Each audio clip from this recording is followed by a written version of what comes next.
Hey guys, what is up? It is SSD Middleman here with GuidesForUsAll, and today we're going to be checking out all of the great hammer weapons in Dark Souls 2. If there's a specific one you'd like to skip to, make sure to click its image on the screen, and let's get started with the large club. To get the large club, you will have to head to the Servants' Quarters bonfire in the Lost Bastille, head down the ladder that's right next to the bonfire, and in the corner of a room will be a corpse holding this item. Now the large club at plus 10 will have a 360 base damage with an S scaling in the strength category, making this weapon scale very well into the late game, especially if you grab two of them by using a bonfire ascetic on the Servants' Quarters bonfire, which is exactly what I did. That is my personal favorite little combo that you can get pretty early on into the game, and this weapon is very, very strong against bosses early on in the game and later on in the game if you power stance it, which is what I personally recommend, like I said before. Now, this weapon at normal plus 10 with 50 strength has an attack rating of 546, which is just fantastic. This weapon is absolutely amazing, and it is why I love it so much. But anyways, let's move on to the Great Club, which you can get in the gutter. Now, once you start at the first bonfire, head down to the gutter until you reach the dirt. Then you will look to the left and head up a path, which will have a chest with the Great Club inside of it. Now, at plus 10, this weapon will be doing 420 base damage, I know, blaze it, with an A scaling in strength. Now, technically, at plus 10, 50 strength, this weapon will have an attack rating of 567, which is better than the large club, but you can get the large club earlier on at the game. But truly, if you do want to have more damage than the large club combo, I do recommend the Great Club combo. Now, they both have pretty low strength requirements. The large club's at 26 and the Great Club is at 28, obviously making the power stance even higher than that. But I do believe that these weapons both scale very well into the late game. I don't recommend enchanting them or anything like that. But they're both very, very solid weapons, and they are literally giant pieces of wood that you smash people on the head with. So yeah, how can you go wrong with that? Anyways, let's move on to the Gyrm Great Hammer, which you can acquire by killing Gyrm soldiers in the, gosh, I can't remember the area. But Gyrm soldiers, in the Doors of Pharaohs, kill them and they will drop this weapon. It's not a very rare drop, you should get it pretty quickly. At plus 10, you'll be doing 430 base damage with an A scaling in the strength category. This weapon is pretty solid. It has kind of a short reach, but it does swing pretty quick. And there's really not much for me to say that's very special about this weapon. It wasn't one of my favorites, but it does do a ton of damage, which all of the Great Hammers do. So not really too much special about this weapon. The short reach does give it a little bit of a downside, since for some reason your character likes to hold it towards the middle. But one notable thing about this weapon is that it is literally an anvil chained onto like a stick. It doesn't get better than that. Anyways, let's move on to the Iron King Hammer, which you can get from Weaponsmith Ornifex by trading the Iron King Soul. And this weapon is actually pretty sweet, in my opinion. Now, at plus 5, you'll be doing 280 base damage with 180 fire damage, with a B scaling in strength, D scaling in dexterity, and a C scaling in fire damage. This weapon is very interesting as it has a unique R2 attack, whether you're one-handing or two-handing. They'll overhead smash, and it will ignite the weapon. Once it hits the ground, a small area around the weapon will get engulfed in flames. It only works for that first smash in the combo when you press R2, so you can't just keep pressing R2 to get the fire combo. You'll have to wait for it to end and re-engage that first swing. Now, what's really awesome about this is if you connect the melee hit and the fire hit, you will do a considerable amount more damage.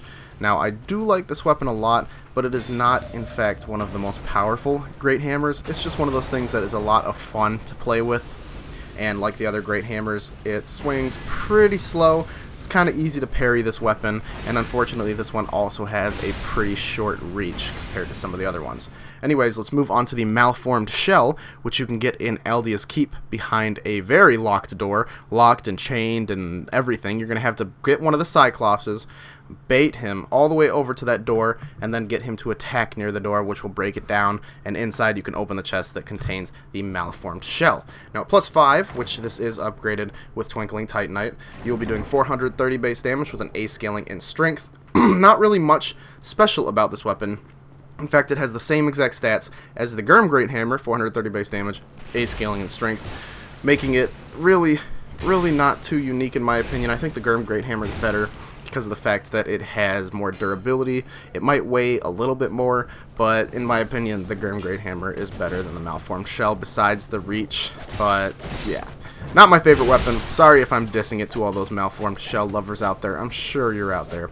And this weapon We always talk about the visuals on these great hammers. It looks like used to be a club, and then some pus fungus grew on it, and it kind of looks a little gross. We're going to move on to the Malformed Skull, which I love. You can get these from the Undead Aberrations in the lowers of the Sinner's Rise and in Aldia's Keep. Just go down the elevator in Sinner's Rise, and you will find these guys, kill them, and they'll drop this pretty commonly. Now, at plus 10, you'll be doing 520 base damage with no scaling. That's right, you heard it.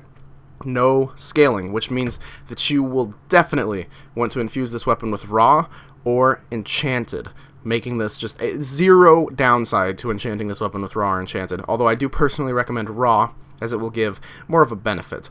Now, since this weapon has no scaling, there is no point to leveling up your strength and dexterity past the base requirements, which is 35 strength and 7 dexterity. And since this is available in the Sinner's Rise, you can get this weapon pretty early on. And since you don't have to upgrade your stats very much to make this weapon better, you just get this weapon and focus on other stats while you're playing through the game, making this actually another pretty nice early on game item. The only downside being that it has 20 durability. It will break down pretty quickly, and I do recommend getting like the Bracing Knuckle Ring or keeping some repair powder on you if you're going to be using this.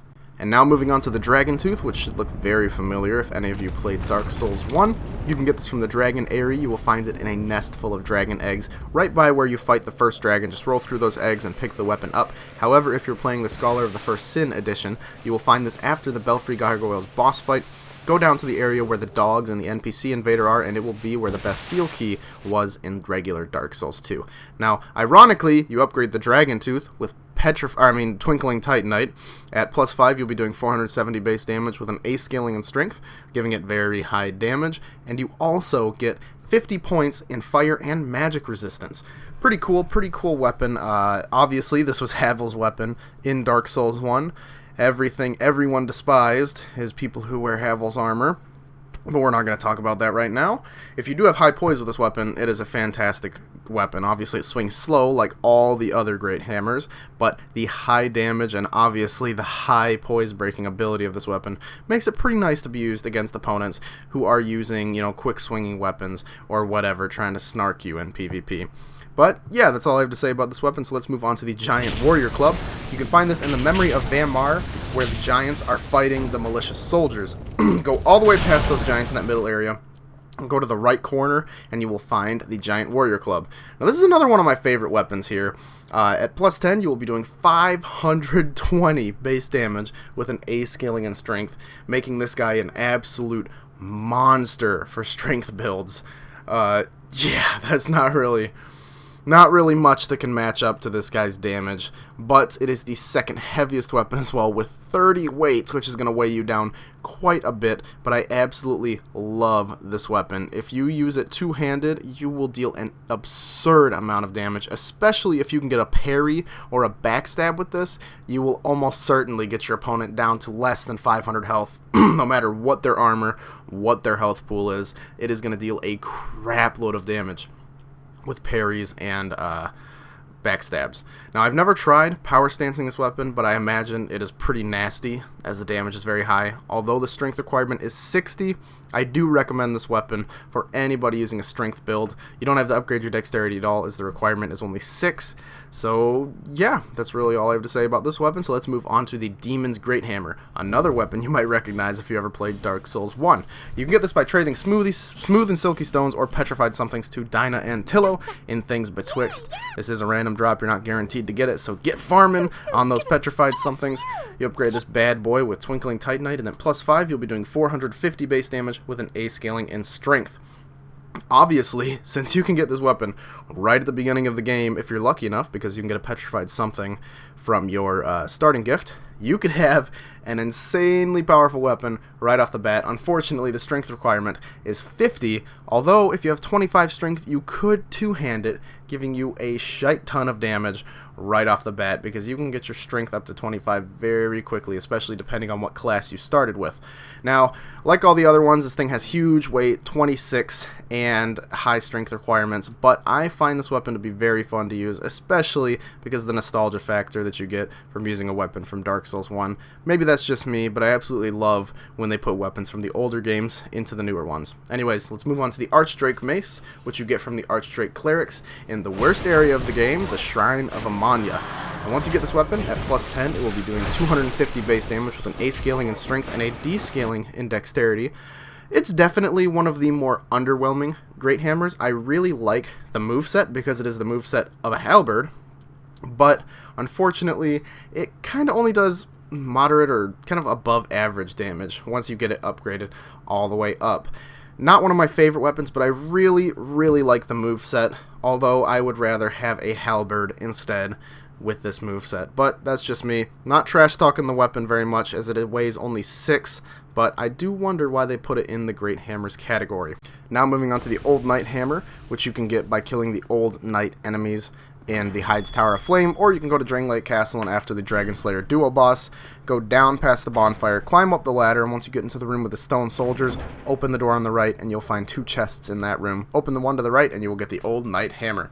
Now this bad boy is upgraded with regular Titanite, and at plus 10 you'll be doing 500 base damage with no scaling. That's right, no scaling. You know what that means. You want to infuse this bad boy with raw to make his damage output even higher. There's nothing super unique about this weapon. It is just an old knight's hammer, a giant hammer. Looks like it's made out of iron or some other metal. Pretty sweet looking hammer, but not super special. Just a ton of damage output with this. No scaling required. Gets a 30 strength and 6 dexterity. Grab this bad boy and smash some people's faces in. Now let's move on to the Drakekeeper's Great Hammer, which you can get by killing the Drakekeepers in Dragon Shrine that are wielding this weapon. Just rush up and kill them. Really annoying to get this because there's only 2 Drakekeepers that wield this weapon, I believe, in the entire game. Correct me if I'm wrong, of course. But yeah, so you're going to have to use some bonfire settings or join the Company of Champions. Covenant of Champions? I always get that mixed up. Anyways, at plus 10, you'll be doing 450 base damage with an A scaling and strength. The strength requirements are 50, and the dexterity requirement is 10, giving this one a little bit of a disadvantage over some of the other weapons with lower requirements and damage, just up there with this one. You know, it has exactly the same attack rating as the Demon's Great Hammer when you fully upgrade it, and it weighs 6 units less, unfortunately making the Demon's Great Hammer a little bit invalid in the category of hammers. That makes us and all other nostalgia freaks weep, but it's not a big deal. A lot of these great hammers are very similar and not too unique, so I apologize that there's not a lot to talk about with each weapon as there are in some of the other categories. And now moving on to the Sacred Chime Hammer, which you can get by trading the Soul of Velsot to Weaponsmith Ornifex for 3,000 souls. You upgrade this guy with Petrified Dragonbone, and at plus 5 you'll be doing 380 base damage, 150 dark damage with a B scaling in strength and a B scaling in dark. Now, you might be wondering, well, this weapon scales with dark. That's pretty interesting, but that's not the only unique thing about this. First off, you will need 40 strength, 12 dexterity, 12 intelligence, and 12 faith just to use this weapon properly. However, if you use the R2 two-handed strong attack, you will emit a spread of dark orbs after a small cast time, just like Velsot does, except these orbs lock on, kind of like Affinity. It'll chase the enemies, and of course they can just roll out of the way and dodge them, but of course that forces them to be dodging something while you're swinging the Sacred Chime Hammer, and if you can time it right, you can nail people right after their roll with a strong Great Hammer Smash. Now, I recommend to infuse this with Dark to increase the power of the special attack, but that's not, of course, always what you want to do, as some people might have more of a strength build. If you have really low intelligence and faith, it's not going to be doing that much damage, but really the fact of the matter is that you can put out a homing attack which will distract enemies, and a distraction is just what you need to nail an attack with a Great Hammer. Anyways, let's move on to the Drakekeeper's warpick, which you can get from the Drakekeepers in Dragon Shrine. It's also a rare drop from the Red Invader in front of Drangleic Castle. Now, this weapon is upgraded with regular Titanite, and at plus 10 you will be doing 420 Blaze It base damage with an A scaling in strength. It also shares movesets with the Halberd, just like the other weapon we discussed earlier, besides the thrusting attacks, and the two-handed attacks can be parried from this weapon. And this weapon is actually the only hammer / great hammer that can be infused with bleed. Pretty interesting fact. I don't know why they chose this weapon. There's nothing really crazy special about it that would make you want it to be infused with bleed. It's not a super amazing effect on this weapon, but there you go. That's a unique thing about it. You can infuse it with bleed. Why not? Anyways, let's move on to probably the hardest to get weapon in this set, the pickaxe. Now, you will need to go to Brightstone Cove, Seldora, find one of the boars by the Royal Army campsite, and guide it all the way to the building where you will fight the Duke's Dear Freya. Now, you're going to want to run ahead and kill some of the farmer guys before you start leading this boar there. And once you get to the boar, you can't lose its aggro. Make sure to stand near the boar, close enough for like him to follow you, but you don't want him to hit you, because when he attacks and hits you, he'll probably eventually lose aggro. So just follow the path that I'm going down. There are a few drops where you will need to have the pig drop down with you. Just go down the drops and wait for the pig to drop after you. I'm going to let this play out completely because it is a huge pain in the ass to do this. And once you get to where you will drop down to that open area with the basilisks and the spider soldiers and the red invaders, it could get a little difficult because I forgot to go ahead and kill the red invaders before I got here. So make sure to take those guys out while the pig is trying to work its way down from dropping, because you do not want to accidentally kill the pig. Of course, using the red eye ring is great because it will give an even bigger aggro range, because the pig will still follow you even at pretty far range, in my opinion. Once you get the pig into this building, though, make sure you kill those spiders, and the pig will start eating these mushrooms that are on the ground. Once it's done eating and digging through them, you will find the pickaxe on the ground. Don't kill your piggy friend. He just helped you so much. Just get out of there. Anyways, upgrade this bad boy with regular Titanite at +10. You'll be doing 300 base damage with an A scaling in strength. I personally don't think that this weapon is that special to where you should have to go through this pain in the butt like mini quest to get it. It does deal thrusting damage, but it doesn't benefit from the old Leo ring. Kind of another weird thing about it. And yeah, I don't really have much to say about this weapon. It has a pretty interesting moveset, and a lot of people liked it before because of the moveset, but I personally do not like this weapon very much. Maybe it would have been cooler if you used it in another mini quest to mine some rocks out of the way and get a special weapon. I don't know. That's just me. But anyways, let's move on to the Sanctum mace, which are dropped by the Sanctum This is hard to say. Dropped by the Sanctum soldiers in Shulva Sanctum City, which is in the Crown of the Sunken King DLC. Now, this weapon's actually pretty cool. I do like this weapon a lot because it is interesting, but I don't like it very much because it's not very useful. Now, you will be doing, at +10, 400 base damage with an A scaling in strength, and you will also deal 80 poison damage. Now, that sounds awesome, right? You can use poison damage, and you can even buff it with rotten pine resin to increase the poison damage. You could also, you know, put on, like, other rings, of course, to increase the poison damage. But the problem with this is it poisons you every time you swing as well as the person you're hitting. Meaning that if you miss the attack, you're just going to get poisoned more and more and more. So you're going to want to be using like the poison bite ring or ring of resistance with high poison defense to prevent from poisoning yourself. Like in the video, I poisoned myself very easily because I'm not really wearing much poison resistance. But yeah, I don't know. This weapon's very interesting.